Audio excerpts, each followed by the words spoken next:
I'm Ditchy and I'm the creator of Ditchy Designs. This is another press-on set that I am going to make. It is in a short coffin shape and it is based off an AI image which was really tricky to do, but we powered on through.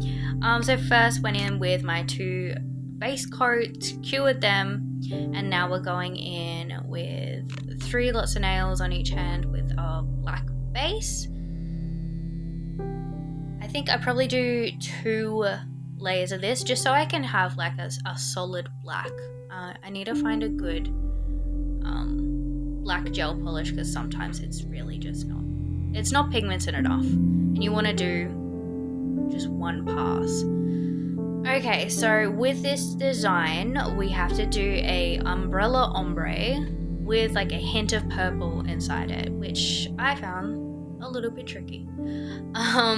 So basically with your ombre you're going to get a makeup sponge and you're going to paint basically to the design you want, and you just do it over and over and over. Now you probably only saw a little bit of time on that, but I did it about 20 times. If you just keep going, it will come through, it will start to look the way you want to look. With the ombres, just keep going through and reapplying and reapplying. Now I'm going in with the vines or trees, I guess, now with a really thin long brush and a black liner gel.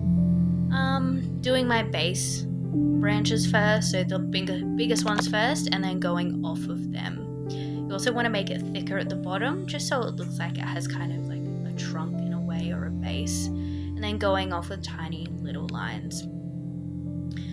This is basically, you can do it any way you want.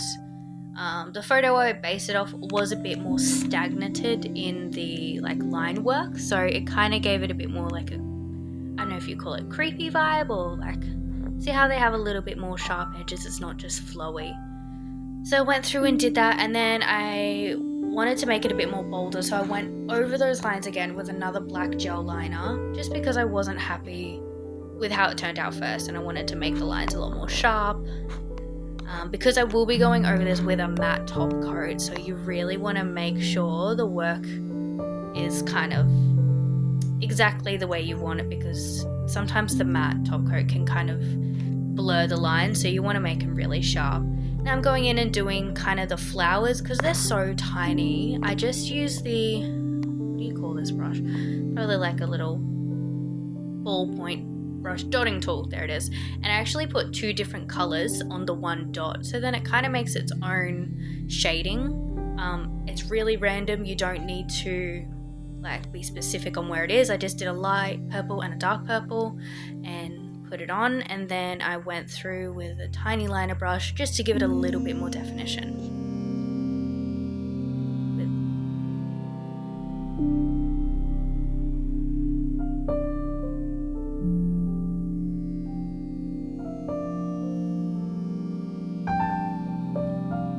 Go through and do the white ones.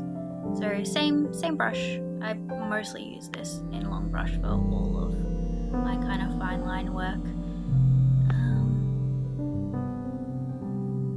It's just the easiest one to work with and things like that. So, and now I'm going in with my dotting tool and I'm gonna put some dots in where I want the flowers to go. So they're sitting on the vine. Sorry, the camera angle is not very good. I am still learning on how to do all that stuff. So basically I just do 5 or 4 dots and then connect them all together, just so it's like kind of a round blob, but then it has little points to it.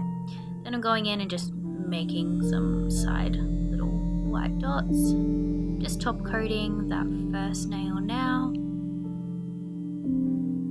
And I'm pretty sure I went in with a matte top coat for this set because that was the reference photo. Back onto this other set, I'm going in with 2 different colors now, so a pink and a white, and putting them on the dotting tool. And then I just put them in the middle, and it kind of makes a weird like little like gradient effect that you don't really have to put much detail in, which is awesome. Now I'm going in with some black gel and just making it more flower-like, so from the circle in the middle and drawing little lines out.